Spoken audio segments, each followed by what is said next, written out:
మన ప్రభుత్వం అడుగులు వేస్తుంది. మిత్రులారా, ఏ జాతికైనా తన సంస్కృతే తన అస్తిత్వం.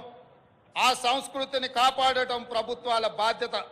బోనం నుండి బతుకమ్మ వరకు, సాయుధ పోరాటం నుండి స్వరాష్ట్ర ఉద్యమం వరకు మన సంస్కృతి, మన చరిత్ర గొప్పవి. సమ్మక్క సారలమ్మ నుండి జోగులాంబ వరకు, భద్రాద్రి రాముడు నుంచి కొమరం భీముడి వరకు అమరుల త్యాగాలు, హక్కుల ఉద్యమాల వంటి వాటితో తెలంగాణ గొప్ప చారిత్రక వారసత్వాన్ని కలిగి ఉంది.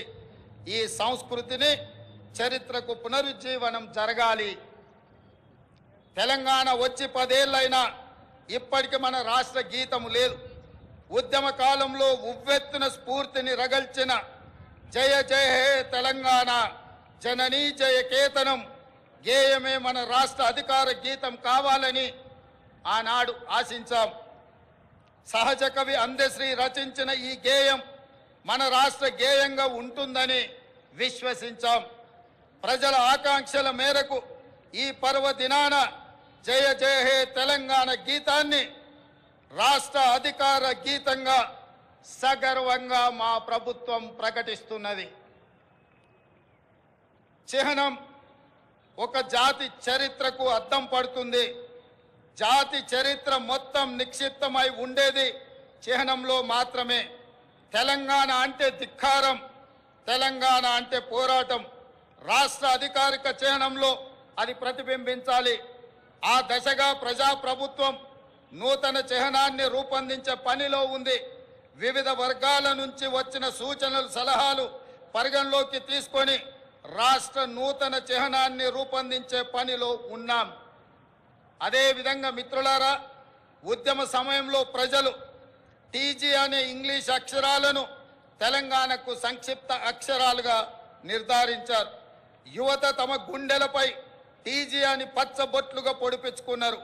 వారి ఆకాంక్షల మేరకు టీఎస్ స్థానంలో టీజీని పునరుద్ధరిస్తూ ప్రభుత్వం నిర్ణయం తీసుకున్నది. జననీ జన్మభూమిస్య స్వర్గాదపి గరీయసి అంటే జన్మనిచ్చిన తల్లి, జన్మనిచ్చిన భూమి స్వర్గం కంటే గొప్పవని అర్థం. తెలంగాణ తల్లి 4 కోట్ల ప్రజల యొక్క ఆకాంక్ష ప్రతిరూపంగా ఉండాలి. ఆ తల్లిని చూస్తే మన కన్న తల్లి యాదిలోకి రావాలి. సగటు తెలంగాణ గ్రామీణ మహిళా రూపమే తెలంగాణ తల్లి ప్రతిరూపంగా ఉండాలి. తెలంగాణ తల్లి కష్టజీవి, కరుణామూర్తి. ఈ రూపురేఖలతో తెలంగాణ తల్లి రూపానికి పునరుజ్జీవనం జరగాలి. త్వరలో ప్రజల ఆకాంక్షలను ప్రతిబింబించేలా తెలంగాణ తల్లి రూపుదిద్దుకుంటుంది.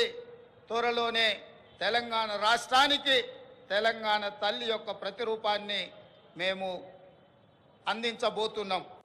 ఈ నిర్ణయాలు ఎవరికి వ్యతిరేకం కాదు, ఒక జాతి ఆకాంక్షలకు ప్రతిరూపం మాత్రమే.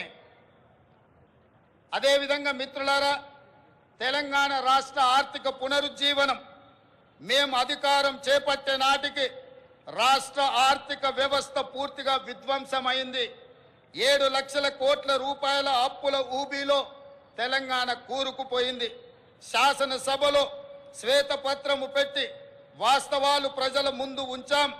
రాష్ట్ర సంపద పెంచి పేదలకు పంచడానికి ఆర్థిక పునరుజ్జీవనం జరగాల్సిన అవసరం ఉందని మా ప్రభుత్వం గుర్తించింది. మా ప్రభుత్వం ఆ దిశగా ప్రయత్నం చేస్తుంది. కఠినమైన ఆర్థిక క్రమశిక్షణ పాటిస్తూనే సంక్షేమం, అభివృద్ధిలో రాజీ పడటం లేదు.